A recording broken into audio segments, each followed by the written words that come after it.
Let's go straight to live images we're getting at the moment of the Lebanese capital. The capital of Lebanon here in Beirut. In the last half hour, explosions seen picked up on Reuters and live cameras. What we're being told by the Israeli military is they are targeting the central command of Hezbollah. This is on a day that they're already striking. Reporters and other teams seeing low-flying Israeli aircraft. You can see the night flashes of the sky at night, some of these explosions.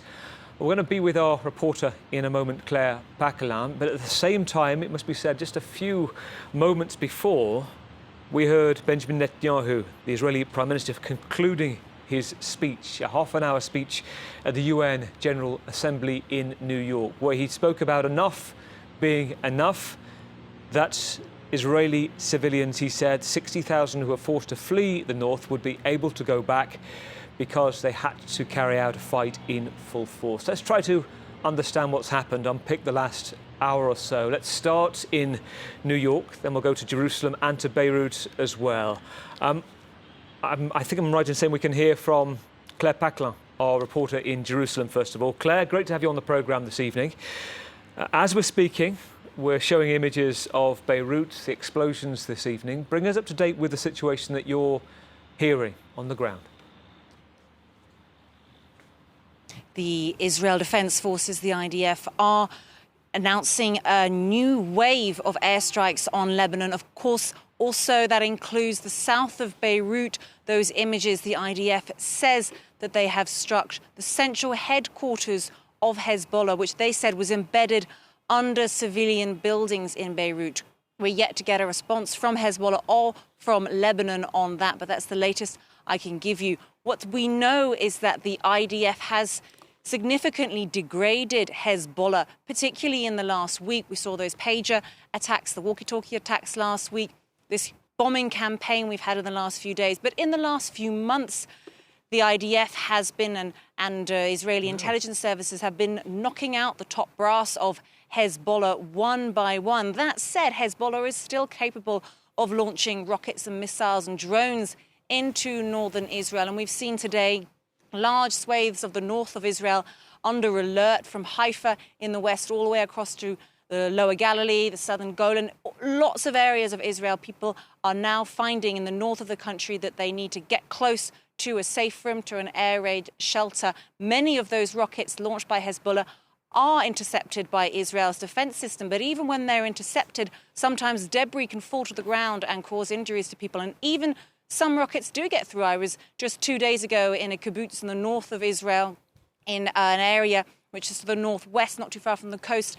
And we were there just a few minutes after a rocket landed in a building site near someone's home and injured 3 people. So clearly, this escalating situation at the moment on this Friday evening is not showing any signs of easing up. Claire, just as we're talking, these Reuters live images from Beirut, just to give a sense of what's going on. So explosions first heard and seen on camera, on a fixed camera on the rooftops of the capital about 45 minutes ago. What we know of the situation, so you've been talking about the Israeli offensive. On Monday, the Lebanese authorities saying that it was the worst single deadly death toll that they've had since 2006, since the conflict. More than 500 people killed. We have a situation in the south where there's been constant airstrikes, the Bekaa Valley in the east as well, to which tens of thousands of people have been fleeing. The UN talking about up to 200,000 people since the start of the conflict. October the 8th is when the crossfire missile started with Hezbollah and Israel, a day after the Gaza conflict began. We are seeing on the roads chaos, people trying to get to the capital, an economy already in tatters, fragile economy, hospitals full. We're hearing reports of very difficult situation. And now what we've been told from sources, Israeli sources talking to Reuters, 6 buildings have been flattened in the south of Beirut. These are the smoke we can see billowing from the south as we're speaking. Claire, the other points to bring in, we're going to go to New York in a short while as well, and to hear from Jessica Mazurier on the speech that Benjamin Netanyahu has been given. From You've been watching that as well, and you've been talking and listening to military officials there. There was, despite the international pressure for a ceasefire, this 21-day ceasefire, there's certainly not rhetoric directly answering that from Benjamin Netanyahu today, was there?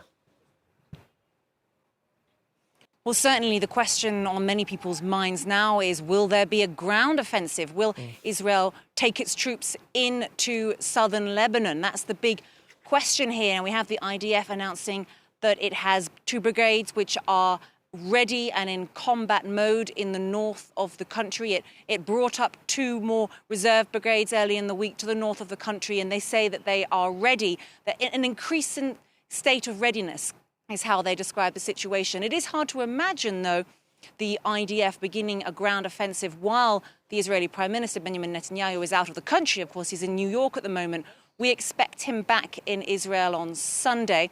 In order to have a ground offensive launched in Lebanon, the Israeli Prime Minister needs to get the backing of his cabinet, and he'd need to sign it off as well. So there are still steps to be taken. We're not there yet. Certainly, though, those images of tens of thousands of Lebanese trying to flee to safety, 700 people killed in this week alone, harrowing images and a very difficult circumstance for Lebanese people. And the question now is, will it escalate even further, and will Israel launch a ground offensive? Israelis are divided on that. Some believe that it's necessary. Others fear for the lives and the risk to their troops, because while Israel has air superiority, going in on the ground to Hezbollah territory is another story altogether.